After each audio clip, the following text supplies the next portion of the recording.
As a gun owner of many different types and a 20-year military veteran, I have some expertise in weaponry and self-defense weapons.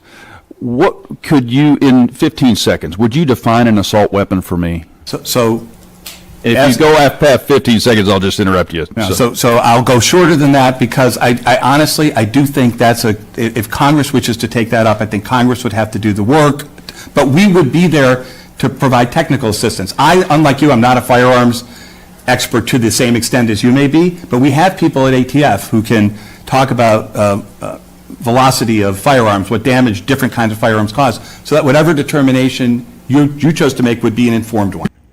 Connecticut State Attorney argues that semi-automatic hunting rifles are not protected under the Constitution.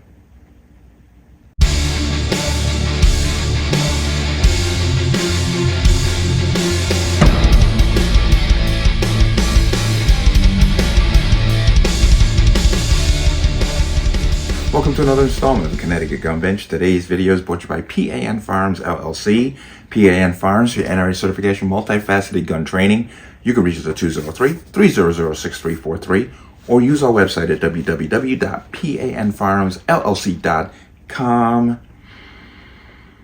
As always, there'll be a link in the description box below. And if you like channel, like content, what I do here, you can support me with a link. Everything is appreciated. And once again, if your comment disappears, there is a growing problem with gun-related channels on this platform where comments can be removed without notice. So if a comment disappears, I'm not doing it. Let's talk about this.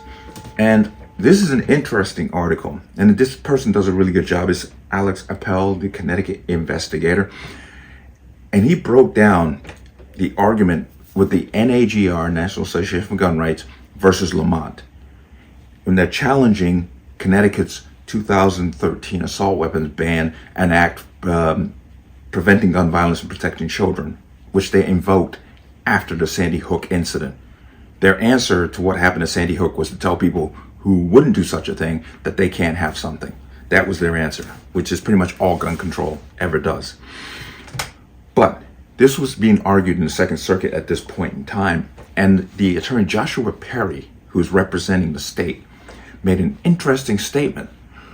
The judge asked, based on your arguments, would you say that semi-automatic rifles that are used for hunting, are they constitutionally protected? And the attorney said, no, they're not. Which once again exposes the underlying agenda of ban all guns. But I want to get into this article because this person does a great job, and I want to try to leave this in the description box because they break this down very nicely. But I want to go to key points. I'm going to come to here. And this is in response to, so just realize this is part of the article, which you can read along. But what does that mean? According to attorney Joshua Perry, who works for the Connecticut Attorney General's office, this means hunting rifles are legal but not protected by the Constitution. He argues that the Constitution only guarantees citizens the right to guns commonly used in self-defense, and that semi-automatic rifles used in hunting do not fall into that category, which is kind of stupid. Okay? Any firearm can be used in a defensive manner. Any firearm can be used in an offensive manner. Okay? It's not the implement, it's the intent behind it. We know this. So this is an idiotic argument right off the jump. But once again, it does bring to light an underlying agenda of the disdain of the elite for the average citizen to own a firearm. But this discussion came up on Wednesday in the United States Court of Appeals for the Second Circuit. Attorneys representing Governor Lamont and the National Association for Gun Rights made oral arguments in front of Judge Allison Nathan. That was part of a lawsuit that a NAGR filed against the state last year. I don't need to get into that, but I'm coming here. Perry argued the state could restrict guns not commonly used for self-defense. Nathan asked if, by this logic, semi-automatic hunting rifles were protected. Perry said they are not. Quote, Connecticut restricts instrumentalities that are unusually dangerous, that are like M16 rifles, but here's the problem. Everything that they banned has no correlation whatsoever to the M16. Just realize that when these people talk about this, they're talking about it from an aesthetic approach, not from a functional. We know, those of us by definition, know that an assault rifle or an assault weapon is a firearm that can fire in 3 modes. Single burst, 3-round burst, full automatic. The M16 clones that we buy are only semi-automatic, which makes them no different than the BAR, the M14, the M1A, the M1 Garand, and so forth and so on. It's just a semi-automatic rifle. But this is the beginning of the snowball effect. We get these first, then later on down the road, we'll get the rest of them. So don't be gaslit by this nonsense. Okay, that have combat functional features that allow users to hose down. This is his words. A battlefield or tragically a school and cause a disproportionate number of casualties, Perry said. And that statement there just once again is a disconnect, because we have seen mass murder without a firearm that gets ignored. I digress. He referenced the ban of the M16 in 2008. The Supreme Court upheld a ban on the weapon in Columbia versus Heller. Now, the M16 is... oh, this drives me nuts. The M16 is not the AR-15, but they want you to have that mental connection. So when they say we're going to ban assault weapons, you immediately associate it with fully automatic firearms. That's what this is all about. Perry argues that the plain text, as historically understood of the U.S. Constitution, protects the right of self-defense, not a right to possess any type of weapon for any sort of confrontation. Of course, Grant versus Ravella, and this is another important case. This case was also heard at the same time. But this continues this attorney using the same argument that he used for the first case, because both of these are being heard at the same time, which is kind of cool, because it brings them both along quickly, hopefully. But he also reiterated the same talking point. Quote, Connecticut has not banned hunting rifles. Whether or not they are constitutionally protected, they are certainly democratically protected. What the hell does that mean, Perry said? It's like saying certain speech is democratically protected and some speech is constitutionally protected. It doesn't work. It's a terrible argument. As a rule, something that is popular doesn't need constitutional protection because it's popular. Hunting rifles would certainly fall into that category, but immediately, I know some of you just went, yeah, but the AR-15 is the most popular semi-automatic rifle in the country. Hopefully, well, this is the Second Circuit. Just realize this is going to go against us. This is liberal judges. But I hope that's clicking for you, that you're starting to see the argument that the state is putting forward is ridiculous. He went on to say, as to whether Connecticut could restrict hunting rifles, I think we probably could not, because I think it could be shown that they are not unusually dangerous.